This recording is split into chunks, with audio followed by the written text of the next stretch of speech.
At the start, we are introduced to an elderly man named Hori who lives alone in his house. His wife passed away decades ago, and his beloved dog ran away recently. Ever since, Hori has lost his purpose in life as he has no one to talk to. He spends most of his time going through pictures of his wife and reminiscing the good times they spent together. But one morning, he wakes up and decides to do something drastic. Hori buys a dating magazine and picks up a beautiful young woman named Leslie. He wants to date her and eventually make her his wife. But since Hori is old and wrinkly, seducing her is going to be a near impossible task. So he decides to do the unimaginable. That is, to transform himself into a young and handsome man. Normally, people undergo medical procedures or train themselves to the limit to appear younger. However, Hori is impatient, and he doesn't have the funds to visit a doctor. Hence, he begins the transformation using different objects he finds in his house. At first, he takes a small hacksaw blade and trims off the old flesh from his feet. Hori doesn't feel any pain during the whole procedure, but instead, he gets tickled. And after this, he puts molten wax in both of his ears and pulls them out once they solidify. This causes blood to come out of his ears. And once that's done, Hori paints his teeth with correction fluid and puts powder all over his face. He also plucks out eyeballs from a creepy-looking doll and fits it into his eye socket. As for the wrinkly face, Hori has a brilliant idea in mind. He stretches his skin and ties it behind his neck with some safety pins. How does this guy know my exact routine for going out on Sunday nights? Following this, he undergoes some more modifications with the help of scissors, spray paint, blow dryers, medical pills, and even hammers to give him a youthful appearance. After putting on a wig, Hori zaps himself with high-voltage current to get his long-lost energy back. Alright, let's see. Whoa, yeah, here we go, buddy. When he is finally done with his transformation, surprisingly, we see a completely changed man. He has a dashing appearance with a killer smile, something which is surely going to seduce girls. In the next scene, Hori sets out to meet the love of his life. With a small gift in hand, he is certain that he can win over Leslie's heart. As expected, he does just that. Later, we see the two having a romantic time. They eat ice cream from the same bowl, run along the beach, go to a party, and also watch the sunset together. The only problem is that Leslie's tiny dog, Bacon, seems to dislike Hori. He keeps barking at the man, indicating that he has caught wind of the deceit. You're freaking old. You're freaking old. Nonetheless, Hori continues with his ways and takes things one step further by gifting Leslie his vintage Riley car. That evening, they venture out for a ride, and it appears as if Hori and Leslie are in a fairy tale. There are birds all around, and the smell of flowers has enchanted the environment. However, things take a bad turn for Hori when the car runs into some potholes, leaving his already fragile body in a precarious state as he tries to handle the situation.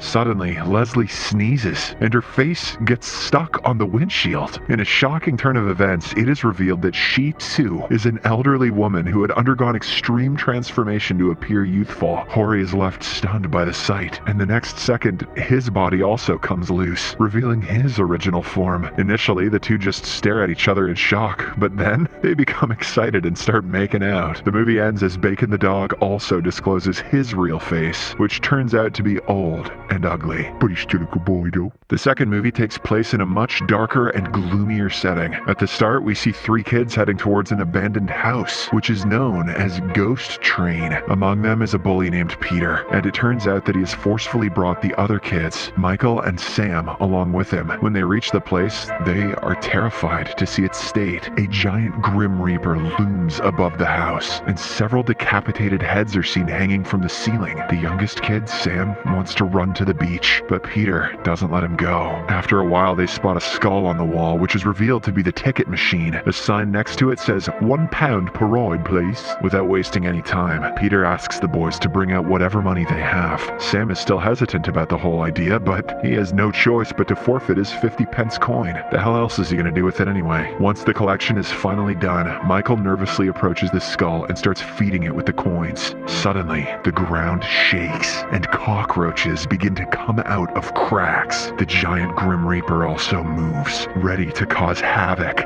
But a few seconds later, it stops, and everything comes to a halt. This enrages the bully Peter so much that he approaches the skull and starts bashing it with his stick. The other boys shout at him to stop, fearing that they will face some deadly backlash, but Peter does not listen. Eventually, he breaks the skull, and as soon as he does so, the door opens. The next second, poor Sam is hauled inside the house in a wagon, and before the boys can do something about it, the door closes. This is the last time he was ever seen. Now Peter and Michael have to explain to dates why they're afraid of wagons for the rest of their lives. 30 years later, Michael and Peter go to the same abandoned house to pay their respects. It turns out they come here every year to grieve the loss of their dear friend. Michael seems to have become a wealthy businessman, but Peter is a mere cab driver whose life has been derailed by alcoholism. As Michael lays on the flowers, Peter reveals that he still has nightmares about that day. He also blames himself for dragging poor Sam to the abandoned house when all he wanted was to go to the beach. However, Michael says that it wasn't his fault. In a shocking turn of events, it is revealed that Michael didn't actually put the last coin inside the skull, and that is why the Grim Reaper stopped midway. He was too scared to do it, something which he regrets to this day. The revelation shocks Peter, but he decides to forgive his friend, and just like the last time, he orders him to put the coin inside the skull to check what happens. Michael, who also wants to know the truth, obliges without thinking much. As soon as the coin is entered, the ground begins to shake and the Grim Reaper rises. Then the door opens, and from it emerges the same wagon from 30 years ago. As the two friends watch in horror, a ghastly white boy comes out of the wagon. He is none other than Sam, the boy who everyone thought was dead. In a state of shock and utter disbelief, Michael approaches his childhood friend and tries to initiate a conversation. Unfortunately, this turns out to be a bad idea, as the freak boy is not the same Sam anymore. He has come only for one reason: revenge. In the blink of an eye, he snaps Michael's neck and renders him unconscious, or probably dead though. After this, he goes after his childhood bully, Peter, and brutally finishes him off, splattering blood all over the car's windshield in the process. At last, a paralyzed Michael, who is lying on the floor, thinks to himself, what if we went to the beach instead? Hey mate, that script was almost as dumb as beans for breakfast, you know what I'm saying? The third movie opens up in an Indian village where two siblings, Veer and Meera, arrive home to check up on their sick father, Rajendra. They both live in the cities and are meeting each other for the first time in years. Turns out Rajendra has texted them that he is going to die soon, but to their shock,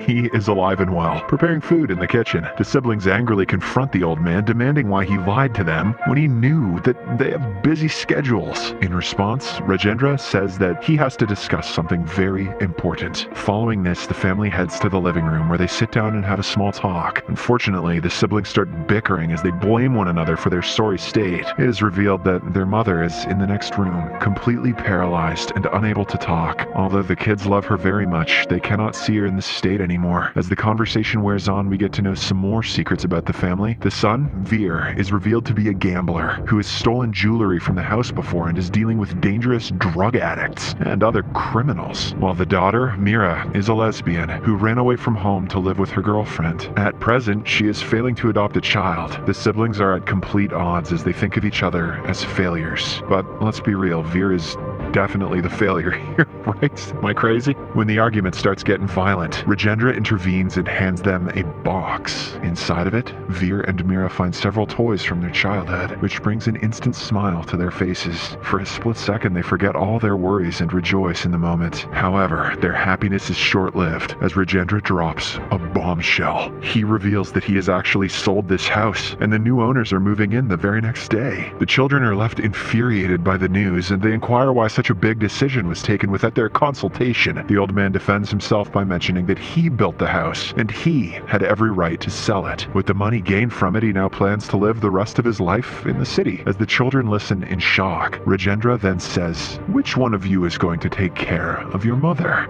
Oh, snap. In the next scene, when the old man heads to his room to pack his belongings, the siblings calmly discuss the matter. Veer asserts that he lives with dangerous people, so keeping his mom with him won't be a good idea. In response, Mira says that she's going to adopt the child soon, so she won't have time for anything else. Their peaceful conversation once again turns into an argument, as both of them don't want anything to do with their ailing mother. Right then, Rajendra appears next to them and drops yet another bombshell. He explains that he has injected their mom with a deadly poison, and in 2 hours, she's going to pass away without any pain. As expected, this angers the children, and they start calling him a murderer. They then proceed to call the cops, but Rajendra stops them and explains how his life has become hell nowadays. Every day he has to feed his wife, clean her feces-stained bed sheets, and change her clothes. He then has to wash those clothes and dry them to make sure that she doesn't develop rashes. Rajendra is tired of this life, and the worst part of it is that his children are never around to support him. Before leaving, he brings out a syringe and reveals that it is the antidote to the poison he administered to his wife earlier. He then hands it over to his children, saying that whosoever wants to save her will have to take care of her for the rest of her life. The movie ends as Rajendra walks out of the house with his belongings, while his children are left contemplating if they should save their poor old mother or not. Oh, dark. Subscribe for more videos like this, turn on notifications, and leave a like to help the channel out. Thank you for watching.